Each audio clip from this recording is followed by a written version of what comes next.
Hello guys, we are back with our next lecture. In this lecture, let us go through the differences between congestion control and flow control. Okay, so first let us discuss the points, then we will be going through my kind of explanation. Okay, so congestion control. Congestion control has to do with making sure that the network is able to carry offered traffic.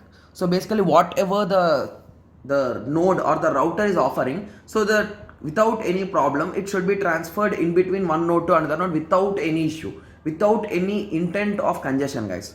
Okay, so then we should do. So if it following in that way, then we can say that it is in our control. That is nothing but congestion control.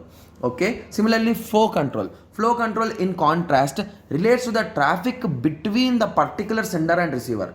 So basically in flow control we will be checking whether if two nodes that are nothing but sender and receiver, if a sender is sending 100, assuming that just an example, guys, 100 bits per second and receiver is accepting only 50 bits per second, so will there be any issue, guys? So for some time it will be fine, but after a long time this 50 bits, the extra 50 bits will keep on accommodating, and that will cause the system to get slowed down, and which intentionally causes congestion.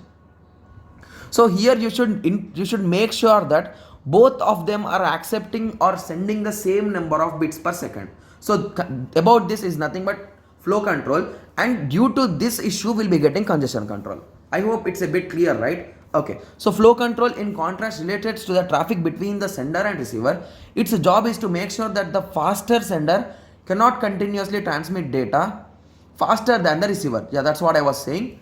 A simpler solution for both could be making sure that the host sending data should slow down. As the host can send slower, either the receiver can handle the speed or load. So basically the only solution or the direct solution for congestion control and flow control is nothing but if both the sender and receiver are sending the data at the same speed, 100 bits per second, 100 bits per second, and the data link between them is also having a 100 bit capacity, then automatically the data flows. There will be no issue in it.